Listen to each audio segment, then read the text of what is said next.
Hi friends, welcome to my YouTube channel Shubha Pakashale. ನಾನಿವತ್ತು ಈ ವಿಡಿಯೋದಲ್ಲಿ ಸಖತ್ ಟೇಸ್ಟಿಯಾಗಿರುವಂಥ ಬದನೆಕಾಯಿ ಎಣ್ಗಾಯಿನ ಮಾಡ್ತಾಯಿದ್ದೀನಿ. ಬನ್ನಿ ರೆಸಿಪಿನ ಸ್ಟಾರ್ಟ್ ಮಾಡೋಣ. ನಾನಿಲ್ಲಿ ಸುಮಾರು ಅರ್ಧ ಕೆಜಿಯಷ್ಟು ಬದನೆಕಾಯಿನ ತಗೊಂಡು ಈ ರೀತಿ ಕಟ್ ಮಾಡ್ಕೊಂಡಿದ್ದೀನಿ. ಎಣ್ಗಾಯಿ ಮಾಡೋದಕ್ಕೆ ಮಸಾಲ ಐಟಮ್ನ ಒಂದು ಕಡೆ ಎತ್ತಿಟ್ಕೊಂಡಿದ್ದೀನಿ.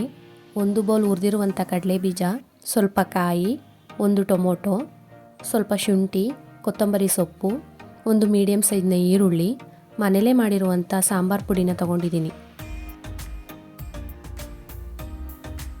ನೆಕ್ಸ್ಟು ಒಗ್ಗರಣೆಗೆ ಸ್ವಲ್ಪ ಸಾಸಿವೆ, ಜೀರಿಗೆ, ಕರಿಬೇವಿನ ಸೊಪ್ಪು, ಹಚ್ಚಿಟ್ಕೊಂಡಿರುವಂಥ 2 ಮೀಡಿಯಮ್ ಸೈಜ್ನ ಈರುಳ್ಳಿ,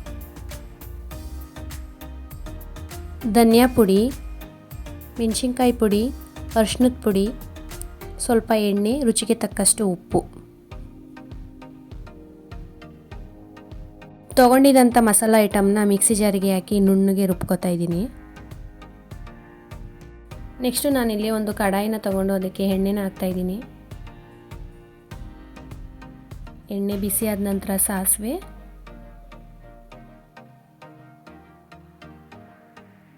ಜೀರಿಗೆ, ಕರಿಬೇವಿನ ಸೊಪ್ಪು,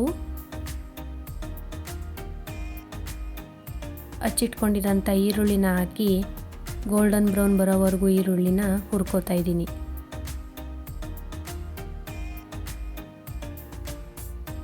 ಈರುಳ್ಳಿನ ಹುರ್ಕೊಂಡ ನಂತರ ಇದಕ್ಕೆ ಕಟ್ ಮಾಡಿದಂಥ ಬದನೆಕಾಯಿನ ಹಾಕ್ತಾ ಇದ್ದೀನಿ. ಈ ರೆಸಿಪಿಗೆ ಇನ್ನೂ ಸ್ವಲ್ಪ ಎಣ್ಣೆ ಬೇಕು ಅಂದರೆ ಹಾಕೋಬೋದು. ನಾನಿಲ್ಲಿ ಬದನೆಕಾಯಿನ ಅರ್ಧ ಭಾಗದಷ್ಟು ಎಣ್ಣೆಲೇ ಹುರಿದು ಬೇಯಿಸ್ಕೊತಾ ಇದ್ದೀನಿ.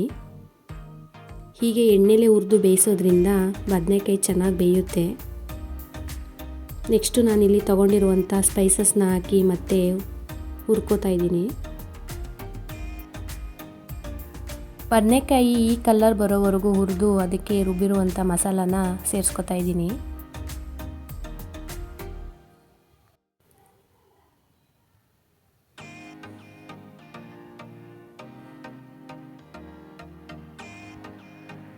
ಕನ್ಸಿಸ್ಟೆನ್ಸಿ ನೋಡಿಕೊಂಡು ನೀರನ್ನು ಕೂಡ ಹಾಕ್ತಾ ಇದ್ದೀನಿ.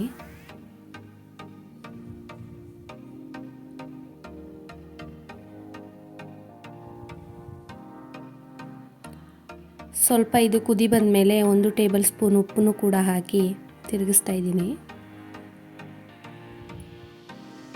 ಮುಚ್ಚಳನ ಮುಚ್ಚಿ 15ರಿಂದ 20 ನಿಮಿಷ ಲೋ ಫ್ಲೇಮಲ್ಲಿ ಬೇಯಿಸ್ಕೊತಾ ಇದ್ದೀನಿ. ಬದನೆಕಾಯಿ ಎಣ್ಗಾಯಿನ ಮಾಡಬೇಕಾದ್ರೆ ತುಂಬ ನಿಧಾನವಾಗಿ ಮಾಡಬೇಕಾಗುತ್ತೆ. ಲೋ ಫ್ಲೇಮಲ್ಲೇ ಇದನ್ನು ಬೇಯಿಸ್ಕೋಬೇಕಾಗತ್ತೆ. ಇವಾಗ ಬಿಸಿ ಬಿಸಿಯಾದಂಥ ಬದನೆಕಾಯಿ ಎಣ್ಗಾಯಿ ರೆಡಿಯಾಗಿದೆ. ಇದಕ್ಕೆ ನಾನು ಅಕ್ಕಿ ರೊಟ್ಟಿನ ಮಾಡ್ಕೋತಾ ಇದ್ದೀನಿ.